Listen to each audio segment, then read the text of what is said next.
noite a todos. Agradeço imensamente o convite, professor Diego, professor Wagner, pela recepção calorosa. Nos ter dado a oportunidade de estar aqui com vocês essa noite, numa cidade tão aprazível como é Aracruz.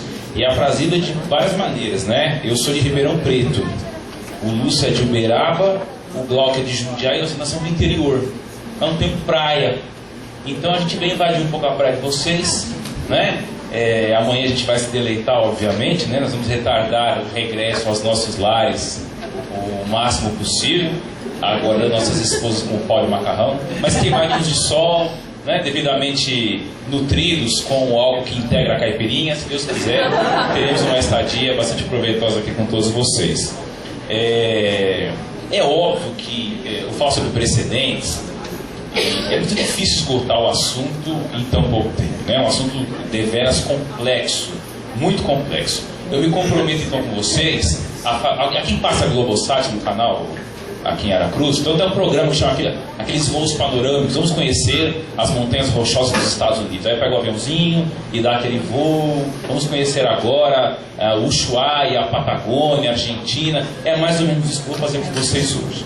Tá claro? Então, assim, o que eu me comprometo a fazer? Fazer esse voo panorâmico sobre os precedentes.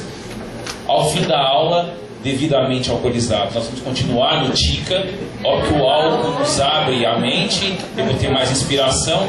E amanhã, ao longo do dia, na Praia dos Padres, se eu estiver vivo ainda, não estiver em coma, aí eu dou até aula em alemão, né? Um caipirinha que fala inglês, alemão, francês, e a gente termina o aprofundamento da matéria de hoje. Então, vou me limitar, mas tentarei ser o mais didático para tentar transmitir para vocês um assunto tão difícil, tão complexo, que é o sistema brasileiro de precedentes obrigatórios que agora integram o novo Código de Processo Civil, que vai iniciar sua vigência em março de 2016.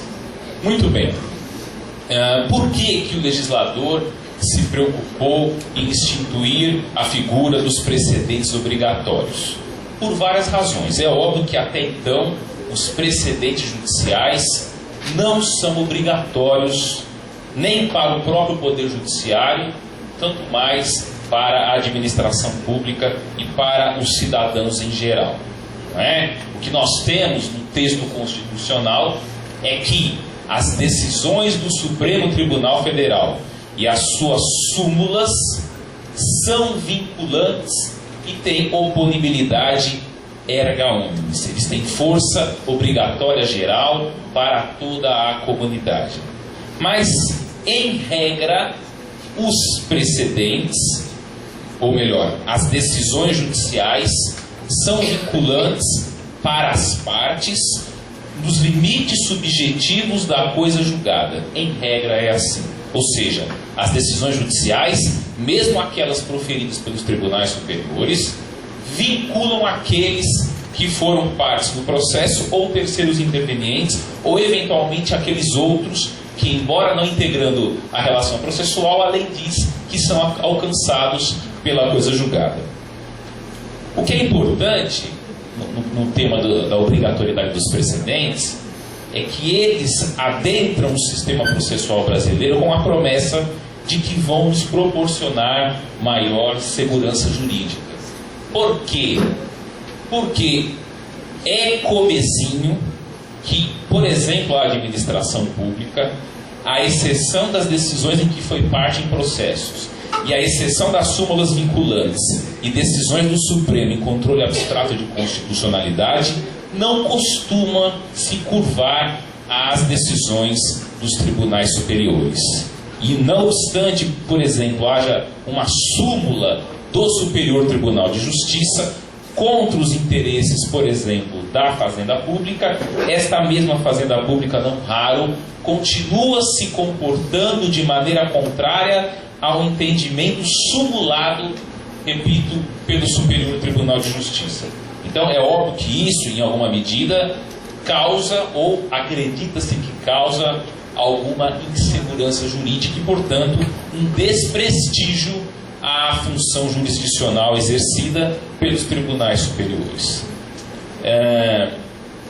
Nesse afã, o novo Código de Processo Civil, num rol trazido no artigo 927, diz que juízes em tribunais agora são obrigados a observar, a acatar precedentes que ele ali menciona, os quais daqui a pouco eu vou dizer a vocês. Muitos dizem por aí, portanto, que o novo código insere no ordenamento brasileiro algo similar à common law, não é?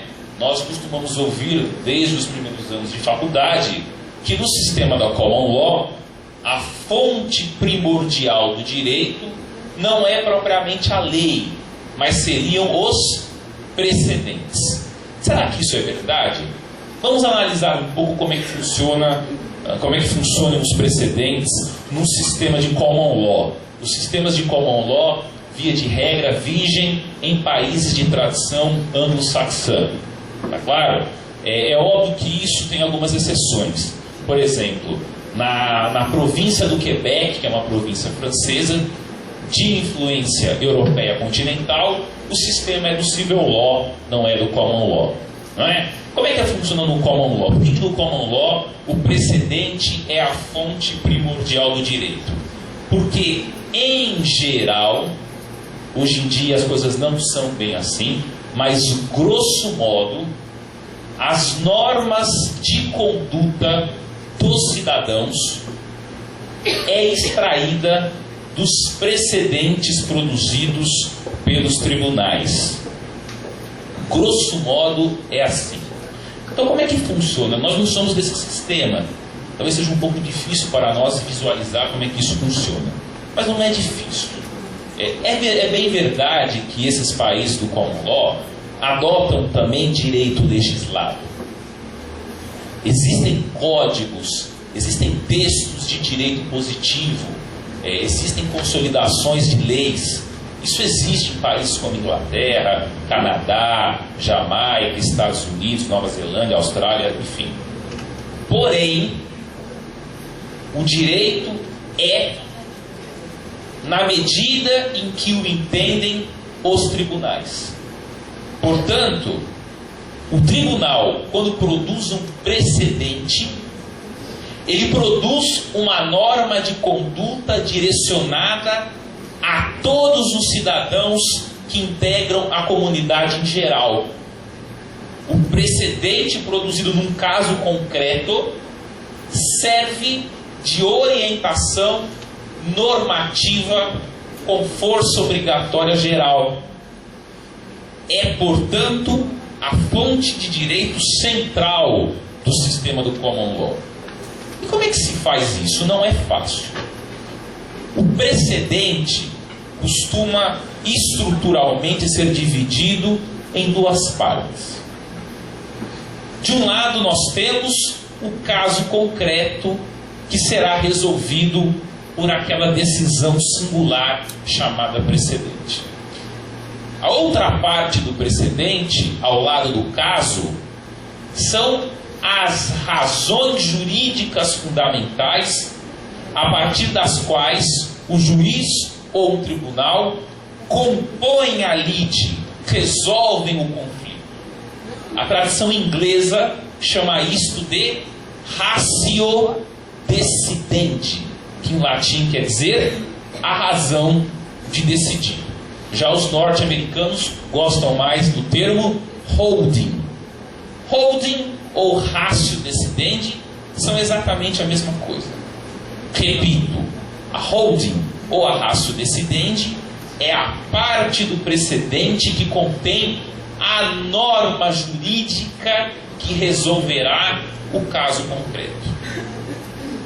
Então, quando um advogado, um juiz da tradição do common law vai resolver um caso, vocês devem ter visto muito isso em filmes norte-americanos, eles vão naqueles livros, naquelas bibliotecas e vão procurar um precedente que contém uma ratio decidendi capaz de analogamente resolver aquele caso concreto. Não é fácil. E quando você vai ler uma decisão judicial, aquilo é um emaranhado de argumentos e fundamentos. Aquilo é um imbróglio textual. Então, o que precisa o intérprete fazer? Eles fazem isso muito bem nesses sistemas do common law. Ele lê a motivação do acórdão, por exemplo, e ali ele começa a separar o joio do trigo. De um lado, ele coloca aquela fundamentação hipocêntrica, fundamental, dentro da qual ele consegue tirar as razões de decidir, de onde ele extrairá a norma que vai resolver um outro caso concreto análogo. E aí ele separa este núcleo fundamental de um outro, razões e fundamentações periféricas, que só servem de reforço para a decisão, mas que não contém a norma que vai resolver o caso. A isso os autores dão o nome de obiter dictum, e acostumem-se cada vez mais com essas dicções, porque a partir do novo código elas farão parte da vida acadêmica e profissional de todos vocês. Professor, é fácil separar o que é obiter dictum do que é ratio decidente? Não, é muito difícil. É tão difícil que em determinados momentos históricos o que era ratio decidente depois vira obiter dictum. E o que era obiter dictum, depois de algumas décadas, se torna ratio decidente. Veja como o processo é dinâmico. Então vejam, no sistema do common law, o precedente fornece aos operadores do dia a dia do foro a norma jurídica que resolverá um outro caso análogo. E os cidadãos orientam o seu comportamento, planejam a sua vida, olhando para os precedentes dos tribunais. E aí eles dão, por exemplo, nos Estados Unidos, eles conhecem esses precedentes pelo nome do autor e do réu. Lembra aquele filme, Kramer versus Kramer, já assistiram? Que é uma disputa de guarda num divórcio entre o Dustin Hoffman e a outra atriz, que é uma famosíssima, vive no Oscar, fez o Diabo Veste Prada. Mary Streep, né? Então, por que chama Kramer versus Kramer? É o nome do precedente. Né? O filme tem o nome de um caso resolvido pela justiça. E lá é sempre assim. Marbury versus Madison, McCulloch versus Maryland, são precedentes famosíssimos da história jurisprudencial norte-americana. O Brasil é um país de sistema de civil law. Tradicionalmente, porque somos colonizados por um país que integra a Europa Ocidental, que foi Portugal, o Brasil não adota o sistema do common law. Ele adotou o sistema do civil law. E no civil law, qual é a fonte primordial do direito? É a lei. Lei tomada aqui em sentido amplo e material. Lei como norma geral e abstrata. É por meio de um direito legislado que nós nos orientamos. Nós nos orientamos como cidadãos a partir dos textos de direito positivo, em geral, aprovados democraticamente por representantes do povo, organizados sob uma estrutura parlamentar. Não é assim que funciona no Brasil? Não é? Por quê? Porque no Brasil os precedentes não são norma de conduta e também não serão com o novo código. É isso que eu vou mostrar para vocês. No Brasil, como eu disse, a fonte primordial é a lei. Não é? E lei é norma, materialmente falando, é norma geral e abstrata. O que é geral e o que é abstrato? A generalidade diz com os destinatários da norma. Né? Uma norma é geral quando ela se destina a uma generalidade de pessoas não identificadas. E o que é abstração? A abstração tem a ver com a ação descrita. A lei é abstrata porque ela não regula uma ação em concreto. Ela regula uma cadeia indeterminada, indefinida de situações, que vão se encaixar eventualmente naquela descrição contida na lei. Não é? Então uma norma é materialmente legal quando ela é uma norma dotada de generalidade e de abstração. Quando vocês lerem Kelsen, ele vai dizer o seguinte: A sentença é norma, mas ela não é geral e nem abstrata. Ela é individual e concreta, porque os destinatários da sentença são os indivíduos que integram cada um dos polos da relação processual. E ela é concreta porque ela se reporta a uma situação litigiosa singular que é levada a conhecimento do juiz. Está claro? Então, no direito brasileiro, repito, nós nos orientamos primordialmente pela lei, não pelas decisões dos tribunais. As decisões dos tribunais se circunscrevem àquelas que, em regra, foram partes do processo. Não é como é, por exemplo, nos Estados Unidos, em que, embora uma decisão se aplique a um caso concreto, ela serve como orientação para a comunidade em geral. Professor, mas então o que faz o novo Código quando institui a figura dos precedentes obrigatórios? Tomem cuidado. Os precedentes obrigatórios no novo sistema processual civil brasileiro não terão generalidade e abstração. Porque se tivessem, seriam inconstitucionais. Por quê? Porque diz o texto constitucional brasileiro: é a atribuição funcional do poder legislativo produzir normas gerais e abstratas. Em regra, poder judiciário produz normas individuais e concretas. Quando a Constituição quis que o poder judiciário produzisse normas gerais e abstratas, ela, a Constituição, disse, porque ela está aí excepcionando o princípio constitucional da legalidade que ela mesma instituiu. Em que situações o Poder Judiciário, de acordo com a Constituição, pode produzir normas gerais e abstratas? Em primeiro lugar, a Justiça do Trabalho pode produzir decisões normativas com caráter geral e abstrato. Isso está previsto expressamente no texto constitucional. Segundo, as decisões do Supremo em controle abstrato de constitucionalidade, em ação direta de inconstitucionalidade, em ação declaratória de constitucionalidade, em arguição de descumprimento de preceito fundamental. E os entendimentos do Supremo Tribunal Federal, de acordo com a Constituição, uma vez plasmados em súmula vinculante, também tem caráter geral e abstrato. Vinculam tanto o Poder Judiciário quanto a administração pública.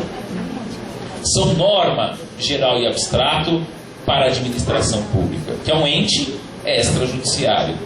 Está claro?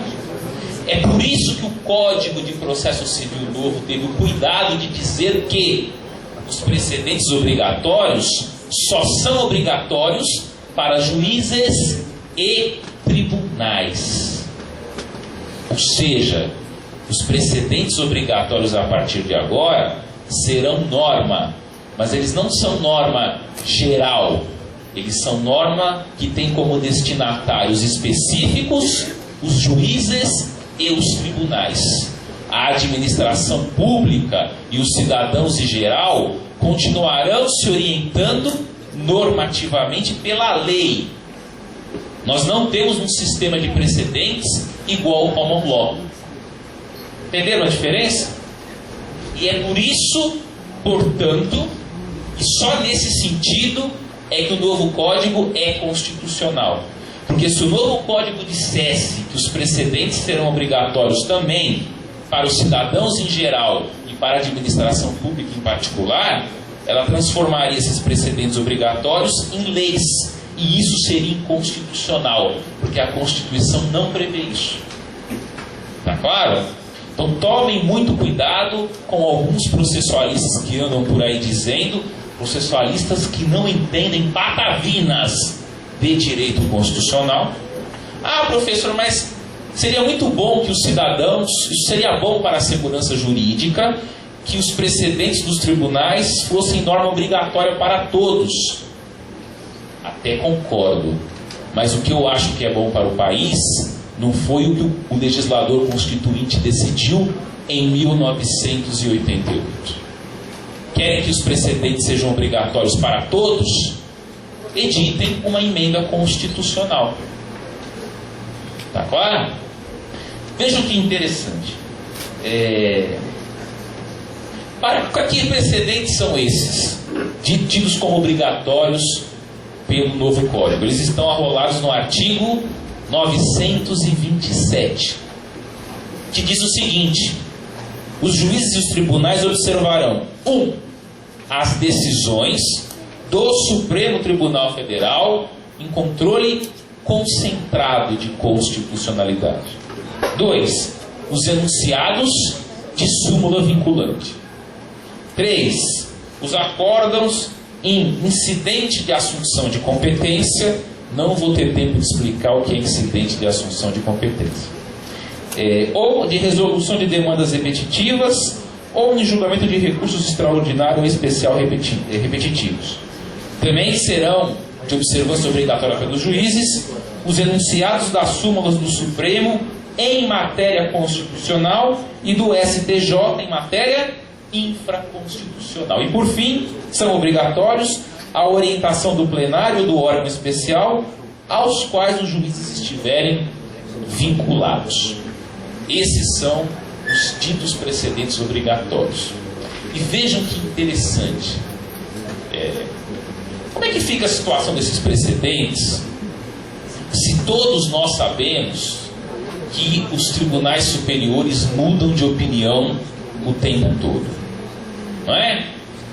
Veja que problema grave. Não sei se vocês sabem, o Supremo Tribunal Federal, por exemplo, vem dando guinadas de jurisprudência que ele havia pacificado há décadas. Não é? Aliás, o Supremo Tribunal Federal meio que vem legislando. Esses dias tomaram uma decisão sobre financiamento de campanha. Eu também gostaria muito que o financiamento de campanha fosse público. Mas eu leio o texto constitucional e não encontro nada sobre financiamento de campanha. Vejam a ginástica hermenêutica que o Supremo fez para instituir no Brasil o financiamento público obrigatório de campanha. Por mais que eu, como cidadão, queira, o Supremo não é poder legislativo. Não é? Então, nós vamos por um sentido, daqui a pouco o Supremo muda tudo. Isso sem falar do STJ. Né? Você pega, por exemplo, a jurisprudência do STJ, tem lá 3, 4, 5 entendimentos que se degladeiam há mais de 5 ou 10 anos. E eles que foram instituídos pela Constituição para uniformizarem a jurisprudência sobre lei federal em todo o território nacional, não conseguem se desincumbir desse munus básico constitucional. Então pergunto eu, como é que vai funcionar o sistema de precedentes obrigatórios em tribunais que têm posições tão claudicantes? E é assim lá no STJ, por exemplo. Chega um ministro novo, ele não quer aplicar o precedente de ministros que o antecederam.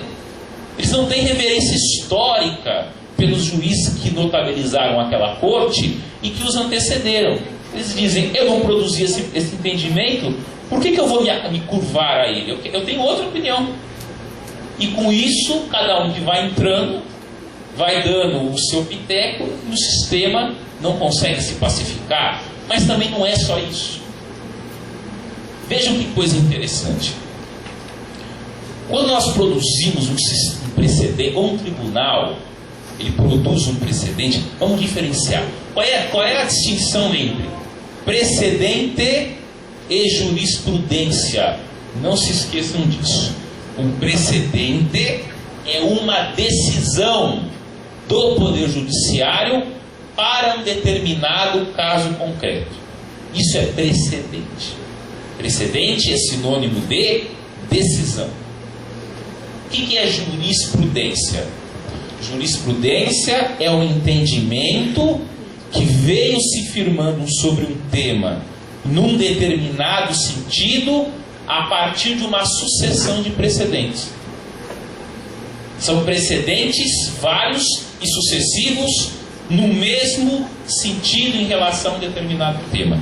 Essa é a diferença básica. Claro? Então, vejam só. Se o precedente é uma decisão para um determinado caso, significa que por trás dele existe uma lógica situacional. O que eu quero dizer com isso? A decisão judicial é produzida em função dos interesses em jogo das partes. É produzida em função das particularidades de um determinado caso concreto.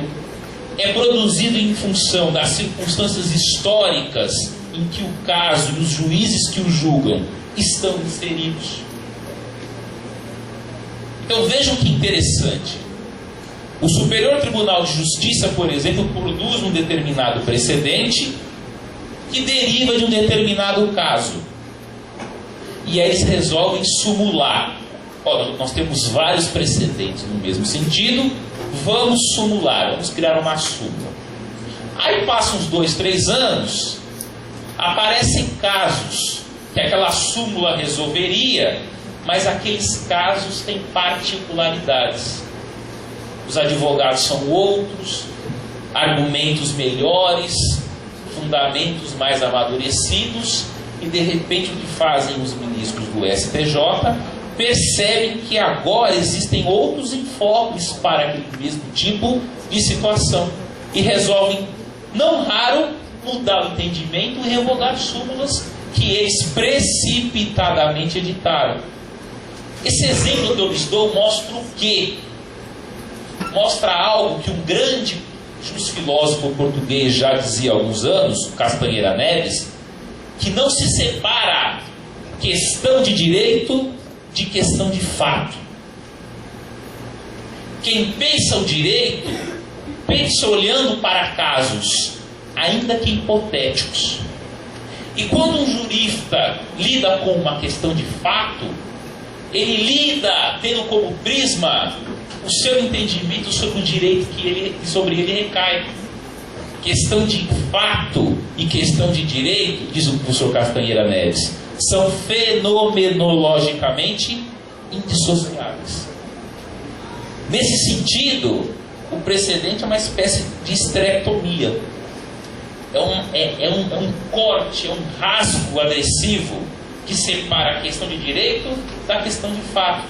E não raro, quando o mesmo tribunal se volta a casos análogos, apresentados de uma outra perspectiva, ele muda de opinião. Porque não se produz entendimento jurídico nas nuvens. A atividade jurídica é uma atividade prática. E não é sem razão que o STJ muda de opinião toda hora. Não é só porque ele é um tribunal ruim. Ele é um tribunal ruim. Não é só porque os ministros sofrem de personalismo. Cada um que entra quer dar o seu pitaco sobre coisas que já estão resolvidas há décadas. Eles também fazem isso. Mas é porque a pacificação de tese jurídica é um artifício artificial. A natureza das coisas não é assim. É importante que os tribunais superiores pacifiquem entendimentos. Mas o exemplo que eu dou lhes mostra que esta pacificação é uma pacificação sempre por enquanto. Não é? Então não vamos achar que os precedentes vão resolver todos os problemas de insegurança jurídica no nosso país. Professor, quando der meu tempo, já não gosto, não toque, porque eu vou falando e esqueço da vida. Tá bom? Agora que eu nem tomei nada. Tá bom? Vejam que interessante.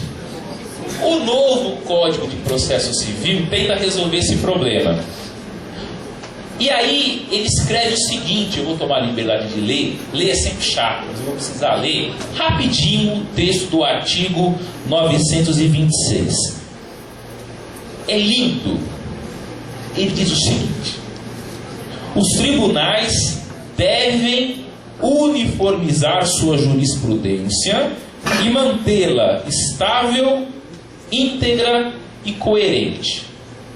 Nós temos aqui 4 valores importantes: nos quais se deve pautar os tribunais.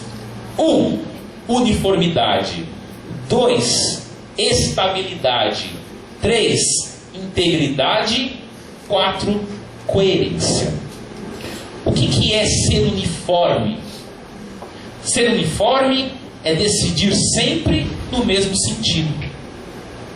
Quando a primeira turma do STJ discorda da segunda turma num determinado tema, ali está faltando uniformidade. É uma falta de uniformidade interna do tribunal. Não é isso? É uma desuniformidade horizontal. Pode haver também desuniformidade entre tribunais diferentes. Pode ser que sobre uma determinada matéria, o Tribunal de Justiça do Espírito Santo entenda A e o de São Paulo entenda B. Tribunais de entes federativos distintos estão em desuniformidade em razão de um determinado tema. E o que dizem aqui? Os tribunais devem uniformizar sua jurisprudência. Isso é um valor. Segundo valor, é o valor da estabilidade. Estável é aquilo que é firme.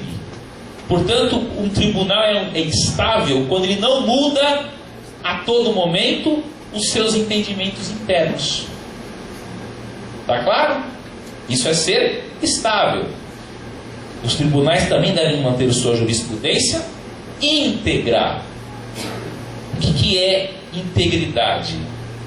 É quando um tribunal respeita a sua jurisprudência de décadas. Ele a mantém inteira, soberana, altiva, respeitada por ele próprio tribunal. Veja, o tribunal que não respeita a própria jurisprudência não se dá o respeito diante dos jurisdicionados. Como é que o jurisdicionado vai obedecer à jurisprudência do STJ se o próprio STJ não obedece à sua jurisprudência interna? Porque ele não dá integridade aos seus entendimentos. E por fim, o quarto valor é o valor da coerência, que as pessoas geralmente confundem com uniformidade. Uma jurisprudência coerente é uma jurisprudência que adota as mesmas teorias para situações diferentes. Então não adianta, por exemplo, um tribunal, vou dar um exemplo complicadinho aqui, nem todo mundo vai entender, mas preciso dar. Por exemplo, há uma teoria segundo a qual, no mandado de segurança, o réu é a autoridade coatora. Outra teoria diz, não, no mandado de segurança o réu é a pessoa jurídica de direito público a que está vinculada à autoridade coatora, porque ela é quem sofre os efeitos da coisa julgada. Então veja só, se você entender que o réu no mandado de segurança é a autoridade coatora, você é obrigado a dizer que as informações por ele prestadas têm caráter de contestação. E se a autoridade coatora não contesta, sofre os efeitos da revelia. Se você disser não, o réu no mandado de segurança é a pessoa jurídica de direito público, as informações servem como elemento de prova. E, portanto, a falta de informações não implicará a imposição dos efeitos da revelia à pessoa jurídica de direito público. Agora, vocês imaginam um tribunal que adote uma teoria, por exemplo, para dizer que a falta de informações gera revelia? Ele está fazendo o quê? Adotando a teoria de que o réu do mandado de segurança é a autoridade coatora. Está claro? E numa outra causa, aplica a teoria de que quem é réu é a pessoa jurídica de direito público e que, portanto, assim sendo, a autoridade coatora não tem legitimidade para recorrer, porque ela não é parte. Ele está usando teorias mutuamente excludentes para resolver duas situações diferentes. Não tem coerência um tribunal que faz isso. Ele vai usando teorias ao sabor do que lhe convém. Esse é um conceito mais difícil difícil de se entender. Mas se o artigo 926 prescreve a obrigação dos tribunais de manterem sua jurisprudência uniforme, estável, íntegra e coerente, se isso é um dever, qual é a sanção se os tribunais não cumprirem essa exigência? Segundo Kelsen, não há dever sem sanção. Um dever sem sanção é um mero conselho, é uma mera exortação. Qual é a sanção caso os tribunais descumpram essa regra? Eu já digo para vocês: é nenhuma. Percebam que, se a sanção é nenhuma, o núcleo funcional do sistema de precedentes obrigatórios é frágil. É uma estátua de bronze com pés de barro. Porque se os tribunais superiores continuarem deixando com que os seus julgados sejam desuniformes, instáveis, corroídos e incoerentes, não há o que se fazer. Há o que se fazer contra os tribunais inferiores.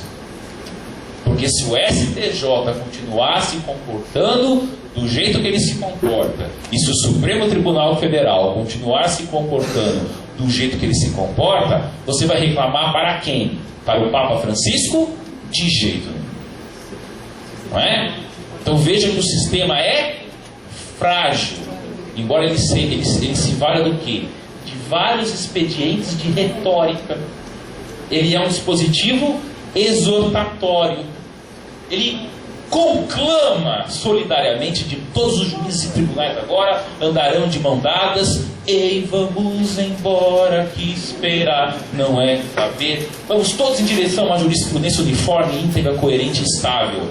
Esse é o pilar estrutural do sistema brasileiro de precedentes obrigatórios. É óbvio que tenta minimizar os impactos dessa indefinição interpretativa dos tribunais superiores. Por exemplo, o que ele prescreve aqui?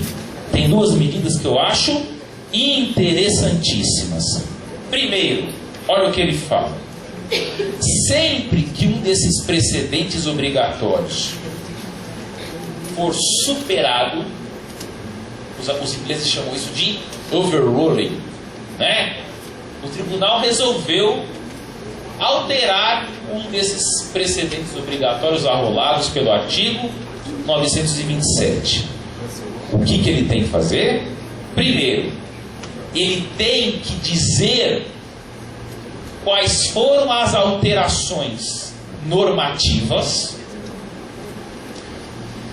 sociológicas ou valorativas de tal monta que o entendimento anterior se tornou inadequado. Ou seja, quer alterar sua jurisprudência, se desincumba do ônus argumentativo de demonstrar para a comunidade em geral qual é a razão normativa, valorativa ou sociológica de tal monta que haja necessidade de se mudar assim, o entendimento de uma hora para outra. Tá claro? E mais, eles exigem que, em se tratando, por exemplo, de mudança de jurisprudência do Supremo Tribunal Federal, que se possa fazer algo que já se faz hoje, que é a modulação de efeitos. Né? O Supremo Tribunal Federal pode, por exemplo, ao decretar a inconstitucionalidade de uma lei, dizer, olha, tendo em vista o princípio da confiança, tendo em vista que durante décadas a comunidade jurídica se pautou no entendimento do Supremo Tribunal Federal, eu declararei que a lei que eu dizia que antes era constitucional, que agora eu entendo que ela é inconstitucional. Mas esse entendimento só vai valer daqui para frente. E com isso ele resguarda as legítimas expectativas que foram criadas sob o paro do entendimento anterior superado. Isso é uma forma de se resguardar a tutela da confiança dos cidadãos, que organizaram as suas vidas à luz do entendimento que até então vigia e que deixou de vigiar. Está claro? E o que é mais interessante é que, tendo em vista esse sistema brasileiro de precedentes obrigatórios, tendo em vista que os precedentes, embora não tenham força de lei, como no common law, mas eles são obrigatórios agora para os juízes e tribunais, deve haver uma espécie de devido processo legal para a formação de precedentes. O que isso significa? Significa, por exemplo, que quando o STJ resolver modificar o seu entendimento, ele tem de ouvir todos os setores interessados da sociedade civil naquele entendimento que ele vai provavelmente modificar. Os precedentes deixam de só interessar para o caso e começam a interessar para a comunidade como um todo, porque os juízes e tribunais são obrigados a cumprir o precedente. Isso é tão sério que se o juiz da comarca aqui de Aracruz resolver ignorar uma súmula do STJ, por exemplo, que se aplique ao caso, o advogado pode opor embargos de declaração, porque isso equivale à omissão para todos os efeitos. E se o juiz se negar a aplicar a súmula do STJ, ele tem que se desincumbir de um ônus argumentativo duríssimo e dizer: eu entendo que essa súmula não se aplica ao caso, por exemplo, porque há uma particularidade que faz com que a súmula não incida sobre ele. A doutrina anglo-saxã chama isso de distinguishing. É algo que eles estão acostumados a fazer, nós não. Vamos ter que aprender. Porque o advogado vai ter que aprender agora a dizer: olha, existe um quid fático, neste caso concreto, que faz toda a diferença em relação aos demais que inspiraram a súmula. O meu caso tem uma particularidade, um quê que destoa daqueles casos de onde saíram os acórdãos que criaram uma jurisprudência que inspirou o STJ a produzir uma súmula sobre aquele tema.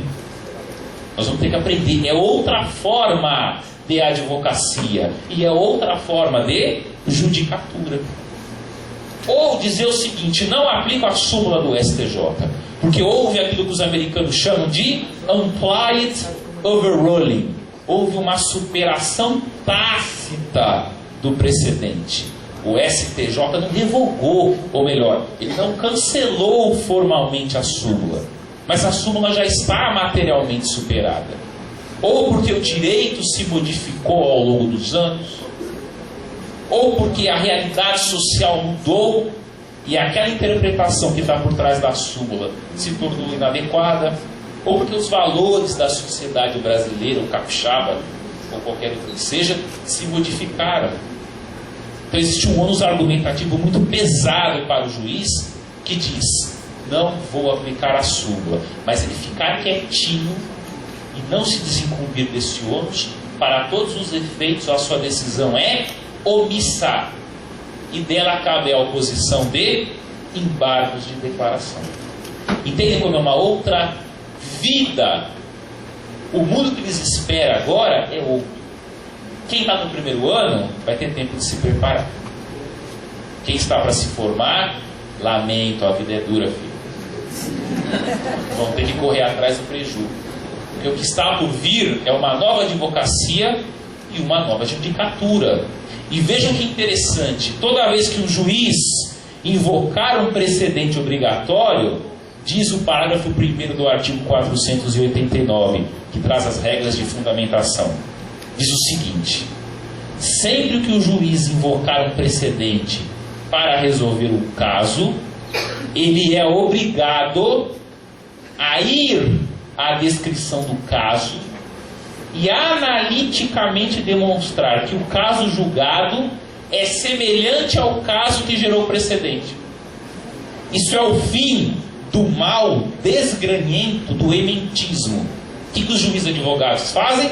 Ficam caçando ementa de acórdão por aí. E faz o tal maldito Ctrl-V, Ctrl-C. É que às vezes não raro, a ementa não reproduz o caso concreto. Você só consegue entender verdadeiramente o precedente lendo o acórdão na íntegra. Não raro as ementas são mal redigidas. E se o juiz, numa sentença, invocar um precedente e só se limitar a transcrever a ementa, esta sentença é omissa. Cabem embargos de declaração. Qual é o conteúdo do pedido? Excelência, sua sentença é omissa. O senhor não se desincumbiu do ônus de demonstrar que o caso concreto que inspirou o precedente é igual ou similar ao meu caso concreto que Vossa Excelência está julgando. É outra advocacia, é outra judicatura. E nisso, o Código de Processo Civil, para o bem ou para o mal, está sendo ou está em vias de ser revolucionário. Não vou tomar mais o tempo de vocês para não privá-los da segunda parte da aula no Bar do Tica, regado a cerveja e cachaça. Amanhã na Praia dos Padres, regado a caipirinha, falarei em alemão a vocês, porque a caipirinha destrava a minha língua. E amanhã, estou brincando, óbvio, mas quem quiser será convidado, a gente vai depois confraternizar. Muito obrigado pela atenção de todos, espero que sejam muito felizes nesse mundo novo, que é o mundo do novo Código de Processo, e quaisquer dúvidas me põe à disposição de vocês depois da palestra. Obrigado.